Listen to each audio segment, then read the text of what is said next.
Hi, I'm Steve Barlow. This is the Humanised Workforce Future You podcast video, where we're talking about perceptions of the future, issues that we need to be aware of, and their role in a rapidly changing work and life environment.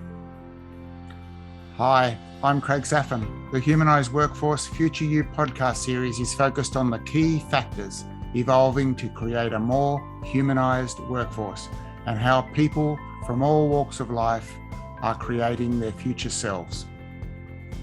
Welcome to the Humanised Workforce Future You podcast. I'm Steve Barlow and I'm joined by Craig Saffin. How are you today, Craig? Steve, I'm very, very excited. Another week is flying by. I awoke to read the press this morning, and Seek is saying that work from home is one of the key searches employees or candidates are making. They want to work from home. And the other thing that's phenomenal in the job market at the moment in Australia is sign-on bonuses for just about any job level. So there's a lot of change going on and a lot of fighting for talent. So yeah, a lot of things happening in the future of work at the moment. So we're joined today by our guest, Carla Phillips. So welcome, Carla. It's good to have you here today. Thank you, Steve. Likewise, great to be here today. Carla, do you just want to give us and our listeners a little bit of a background as to who you are and what you do and some of your story?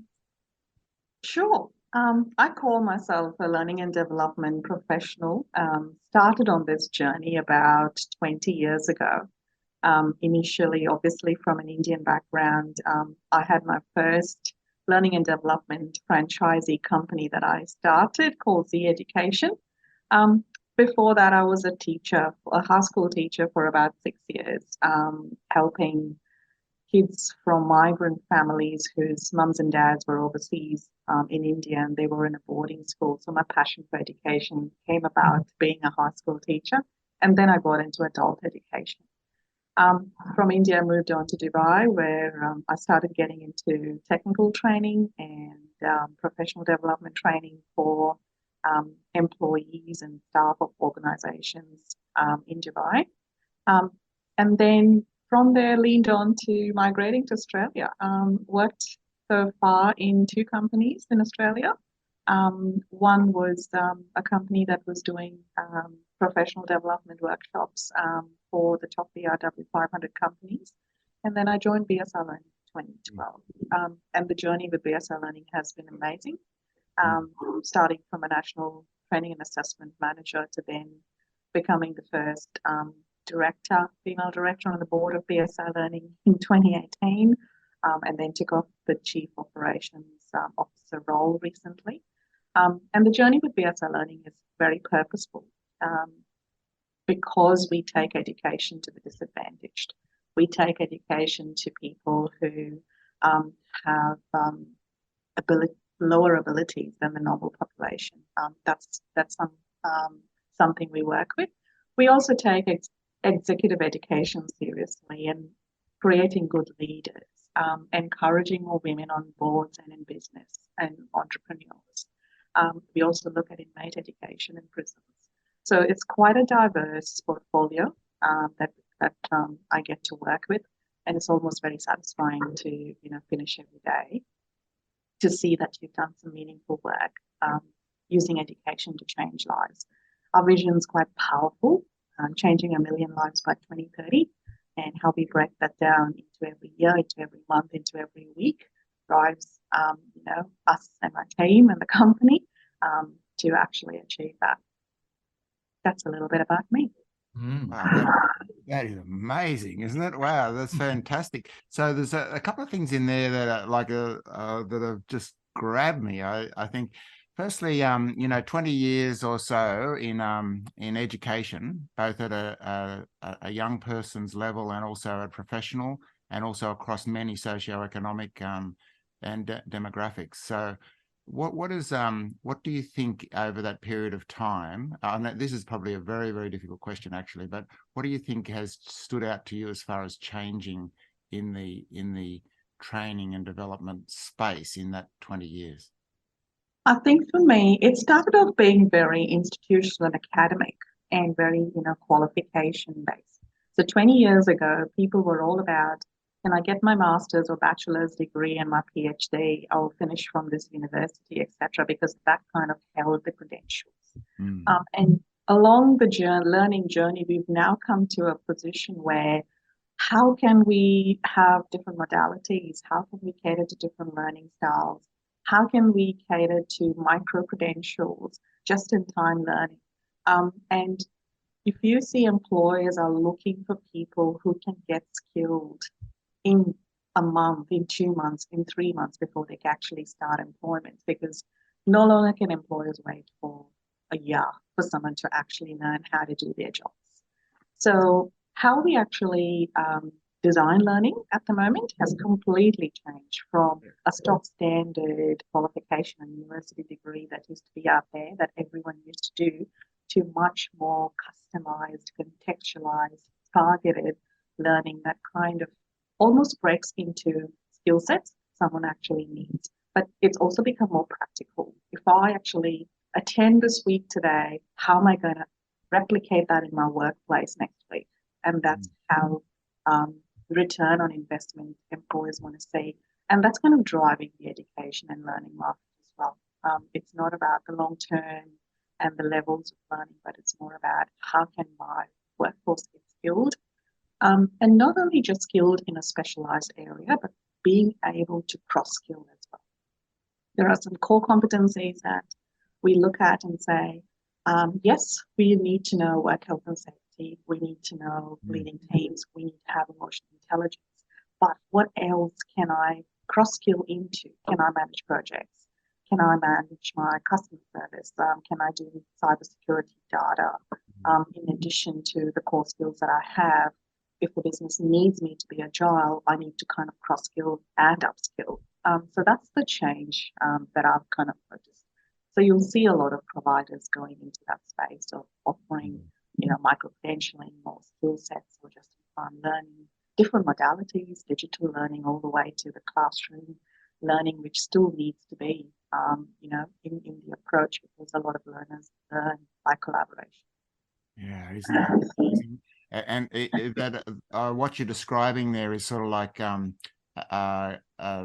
augmenting a skill set, right? To make the person or to help the person be ready for a new role or a transition or something like that. Is that right? Exactly right. Yes. Having the ability to make sure that skills that are learned are readily applied back in the workplace in real time.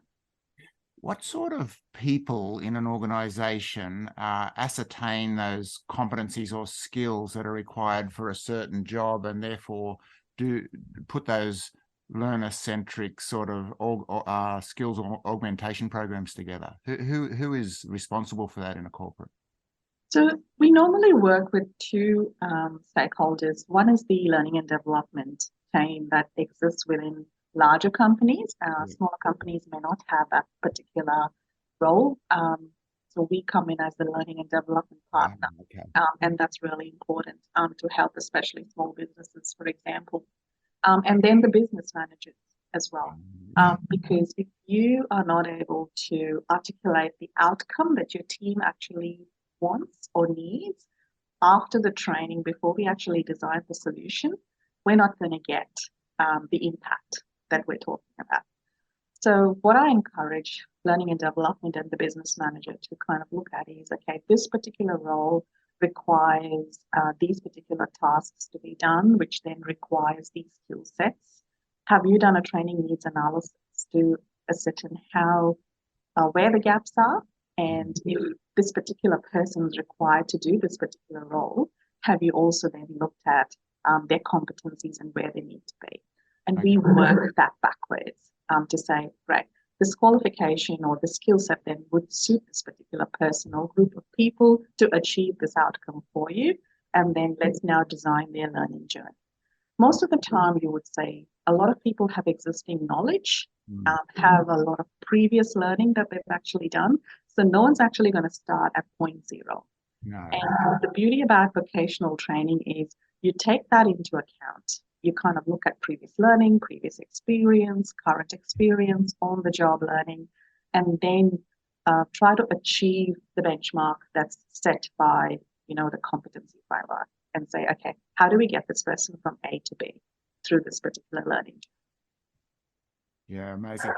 Actually, what you're describing there, it sounds like the journey of life from day zero, from when you're born. Really, nobody starts from zero, do they? They every day of our life we're building on the skills we have, don't they? So, how fascinating! All right, can I take you to another area?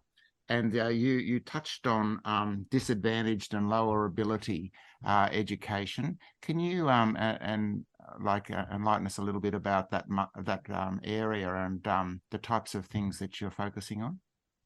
So the thing that I tell people and the team is your community strength and the level of literacy in your community is basically dependent on the lowest level of language literacy and numeracy that currently is.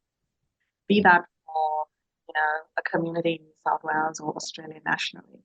And that's probably where we start aiming at. Where we have gaps in language literacy, numeracy, where we have gaps in people of non-English speaking backgrounds, where we have gaps in people from diverse sectors of the community, refugees, migrants, etc. The incarceration rate is pretty high because of their language abilities and their ability to be job ready and their ability to be getting jobs and staying in jobs. Fixing that is a huge requirement, not just from training providers, but community, government organizations, non-profits, training providers, and government itself. So what we're trying to do is working in partnership with quite a few organizations, and they can be community organizations like disability providers, can be SSI, they can be people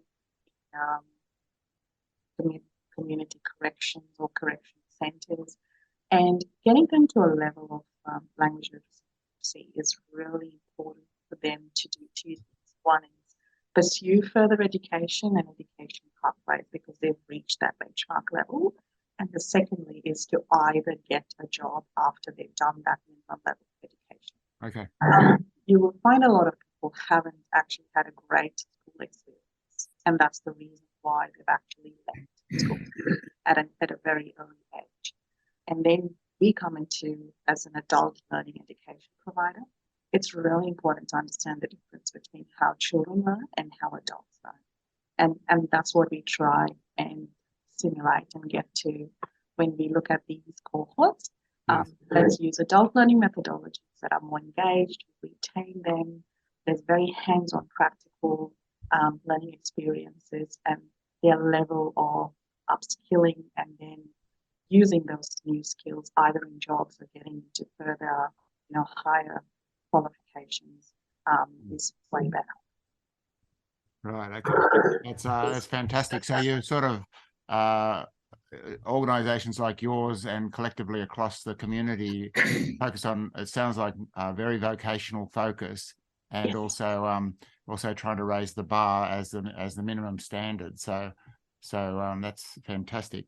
What across, like, I don't know which part of India you've come from, but which part did you come from, India? So I'm actually from the state called Kerala that has 100% literacy rates in the world. Yes. So I'm very proud of that. Yeah. And the place where I come from, no child ever finishes school before year 11 or 12. Right. Yeah. And that's why it's really, it kind of inspires me to look at that for every other place that I work with. Right.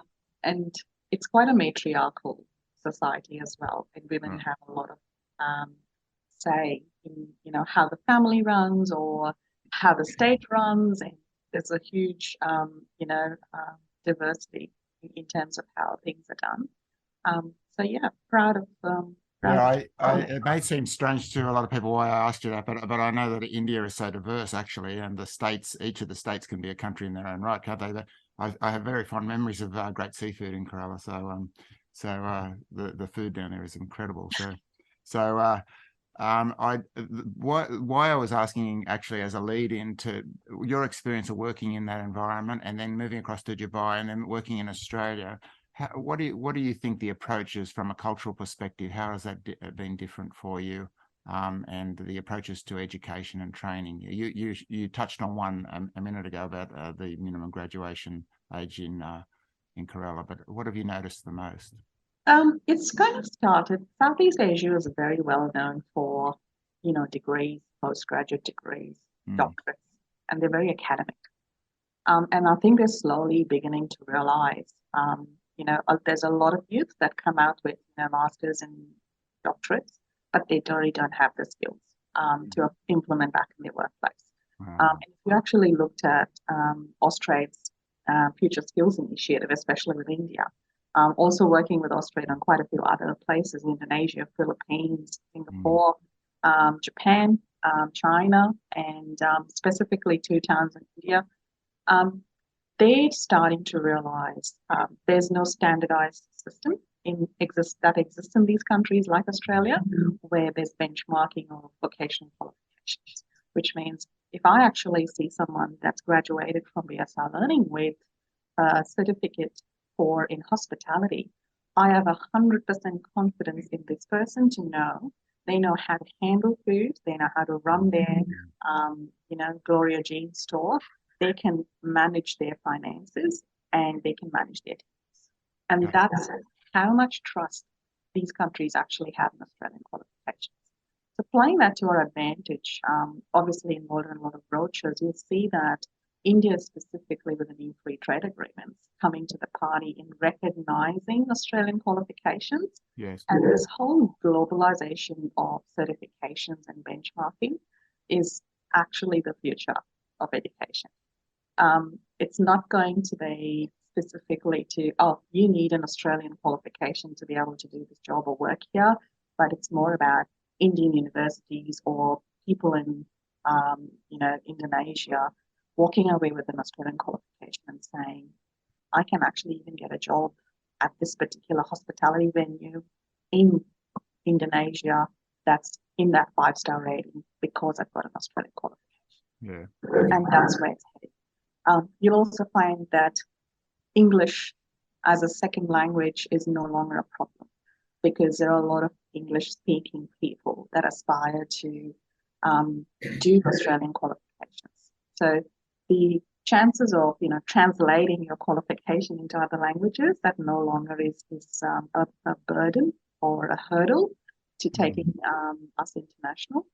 And people are looking for more transnational opportunities in terms of how can someone in Australia come to my country, deliver this particular program in conjunction with my degree or my master's, so I can walk away with a degree, but also with some very real skills in how to do this from a vocation sector. And that's going to be the kind of difference we will see in the next 5 to 10 years. Yeah, how very interesting. I know from my days of working up in Southeast Asia that one of the pillars of ASEAN, the ASEAN mission, is to have that cross-border skills thing. And it was what most of the participants in ASEAN found is it was easy to write down, but very hard to implement. So it's music to my ears what you're talking about, because if it's starting to happen, that's fantastic. We certainly have a lot of very highly skilled Uber drivers in Australia, don't we? So if we can fix that problem, then probably we'll fix a lot of other things, I think. So that's great. That's very good. Thank you very much, Carla. Some great insights. Steve, do you want to sum up for us, please? There's some fantastic stuff there. Yeah, absolutely. Thanks for sharing these things, Carla, with us. I guess I want to begin by saying that it's interesting when we listen to these interviews to see how people develop their own careers over time, and how something that is a nascent kind of an interest, like in your case with education, becoming a school teacher, and then sort of seeing how that progressed over time, and interesting to see the connections between these things. In terms of content, I want to point out 4 things that came through to me from what you said. First of all, you talked about education as a means of growing skills for direct application in the short term. So rather than the older idea, which was get a qualification and that was the main deal, That is still there, obviously, but there's been this growth of what can I do to cross-skill myself, to upskill myself, to cross-skill myself, not learning from scratch necessarily, but bringing together things that I already know and repurposing it for a direct application. So that's the kind of education benefit to the learner themselves. And then you talked about the benefit to a business. There are benefits to businesses. And you talked about understanding the tasks that you need to cover in your business, and then saying, well, do we have the skill set for these tasks? And if we don't, then we need to educate people so that we can deliver on the tasks that the business needs to deliver on. And then you also talked about the benefit of education for society. And you talked about the risks of people having low skills, and that there's all kinds of social problems that open up when people miss out and are disadvantaged in education. And you talked a little bit, mentioned, incarceration rates, job readiness issues, long-term poverty and so on, are social impacts of a lack of education, or when education is not prioritized. And then fourthly, you talked about the benefits from a globalized economy standpoint.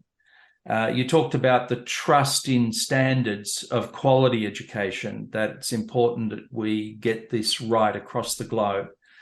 You talked about transnational opportunities that are opened up when you get yourself a good educational background. It opens up doors in multiple countries.